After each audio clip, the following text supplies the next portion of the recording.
नमस्कार दोस्तों, आज एक बार फिर से आपका किस्मत कनेक्शन में बहुत बहुत स्वागत है। दोस्तों, बहुत खुशी मिलती है जब आप लोगों का प्यार मिलता है। आप लोगों के कमेंट्स पढ़ कर के दिल खुश होता है कि आप लोगों की जानकारियाँ बढ़ रही हैं। दोस्तों, जैसा कि हमने बताया था कि पिछले एपिसोड में कि आज हम बात करने वाले हैं कर्म फल के बारे में, पूर्व जन्म के पुण्यों के कर्म फलों के बारे में। दोस्तों, कहना बिल्कुल गलत नहीं होगा कि एक समय पर कई घर में बच्चे जन्म लेते हैं और सबकी एक ही समय, एक ही जन्म लगन, एक ही नक्षत्र, एक ही राशि, एक ही कुंडली होती है, ग्रह स्थिति एक ही होती है। लेकिन फिर जीवन कैसे बदल जाता है? राजा के घर में कोई बच्चा पैदा होता है, वजीर के घर में भी बच्चा पैदा होता है, एक प्रजा के घर में भी, गरीब परिवार में भी, और फुटपाथ पे भी बच्चा पैदा होता है। कुंडली तो एक है, लेकिन फिर सबकी किस्मत अलग अलग क्यों है? दोस्तों, इन सब के पीछे का जो राज है वह है हमारे पूर्व जन्म के पुण्य फल और पूर्व जन्म के पाप फल। हर पल जो मनुष्य अपने जीवन में कर्म करता है, इन्हीं कर्मों से पुण्य बनते हैं और यही पुण्य हमें प्रारब्ध के रूप में जन्म दिलाते हैं। हम किस प्रारब्ध के साथ जन्मे हैं, ये हमारे पुण्य, और पुण्य किस आधार पर मिले? हमारे कर्मों के आधार पर। तो दोस्तों, हर पल आप जो कर्म करते हैं इनसे एक फल बनता है, यही फल पुण्य फल में कन्वर्ट हो जाता है और इन्हीं से प्रारब्ध बनते हैं। जब हम अच्छे घर में पैदा होते हैं, उसी के आधार पर हमारी गृहस्थी काम करती है। हम और तरक्की करते चलते हैं और बिजनेस हजारों करोड़ का है तो हजारों करोड़ में प्रॉफिट होता है। अगर एक निम्न श्रेणी, निम्न फैमिली में हमने जन्म लिया है, एक गरीब फैमिली में जन्म लिया है, तो उस आधार पर हमारी तरक्की होती है। अगर फुटपाथ पे हम जन्मे हैं तो उसके अकॉर्डिंग भी हम अपग्रेड होते चले जाते हैं। दोस्तों, मनुष्य के जीवन का बहुत ही कड़वा जरूर है पर सच्चा आधार है कर्म फल। जीवन में मनुष्य को अपने कर्म फल को कभी नहीं भूलना चाहिए, कर्म ट्रैक को कभी बिगाड़ना नहीं चाहिए।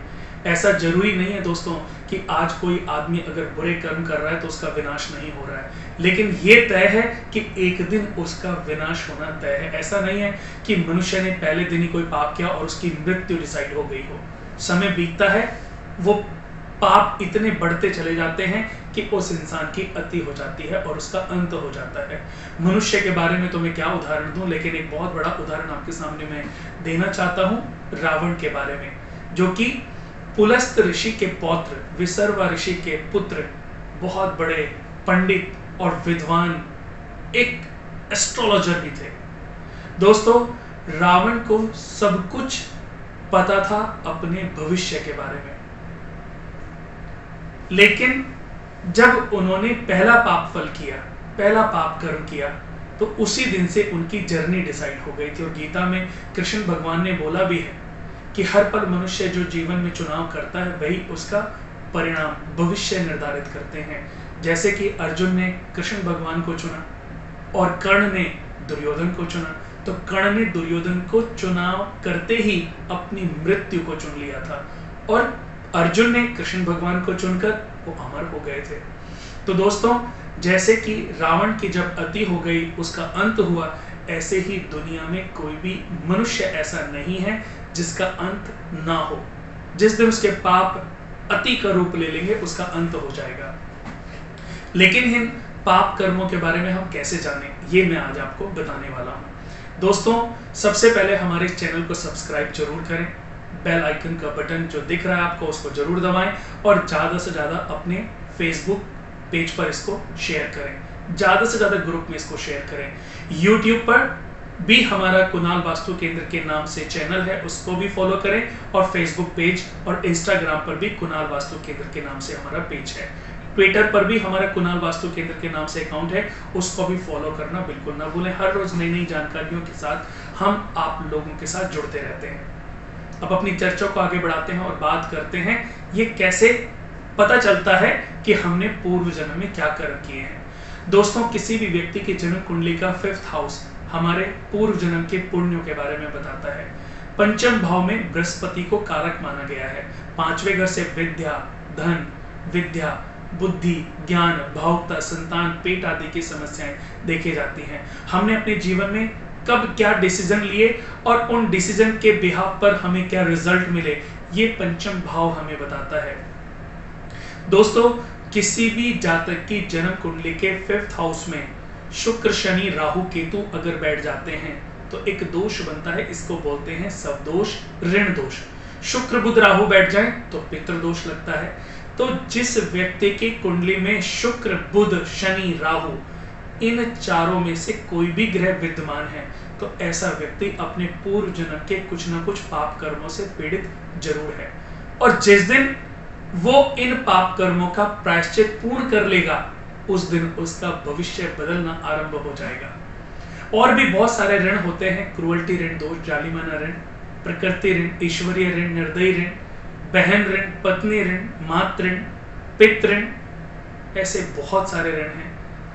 बहन ऋण, किसी लड़की को धोखा देना, बहन का ख्याल ना रखना, एक गर्लफ्रेंड के साथ में आपने दूसरी गर्लफ्रेंड बना ली, पत्नी के होते हुए कोई मैरिटल अफेयर चला लिया, या पति के होते हुए किसी दूसरे पुरुष से आपके संबंध बन गए, तो ये ऋण बन जाता है। और कितने जन्म लेने पड़ते हैं इन्हीं ऋणों का भुगतान करने के लिए।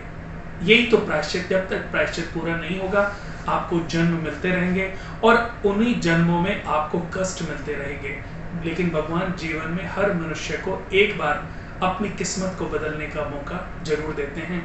लेकिन जो पाप कर्म निरंतर करते रहते हैं, जो हमेशा दूसरों के बारे में बुरा सोचते रहते हैं, जो हमेशा गलत हरकतें करते रहते हैं, जो अपने माता पिता का आदर नहीं करते, अपने गुरुजनों का आदर सत्कार नहीं करते, अपने बड़े बुजुर्गों का आदर सत्कार नहीं करते, उनको उस अच्छे समय की जानकारी कभी प्राप्त नहीं हो पाती।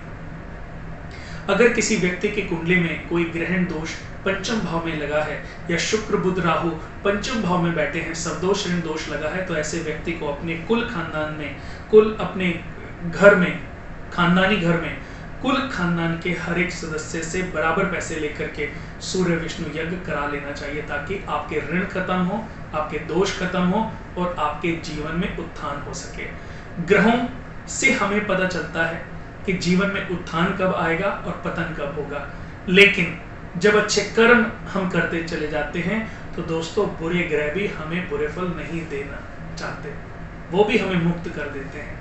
तो हर व्यक्ति को यही अनुरोध करना चाहूंगा कि आप अच्छे कर्म करते रहें, अपने माता पिता की सेवा करें, गुरुजनों का आदर सत्कार करें, छोटे भाई बहनों से प्यार रखें, किसी के साथ ईर्ष्या द्वेष भावना ना रखें, तो आपका जीवन बदलता चला जाएगा। दोस्तों आज के लिए बस इतना ही, लेकिन जाने से पहले आपको एक ही चीज कहना चाहूंगा कि अगर आपके जीवन में स्ट्रगल समाप्त नहीं हो रहा है, परेशानियां खत्म नहीं हो रही हैं, तो दोस्तों एक ऐसा उपाय मैं आप लोगों को बताने जा रहा हूं जो आपको काफी लाभान्वित करने वाला है।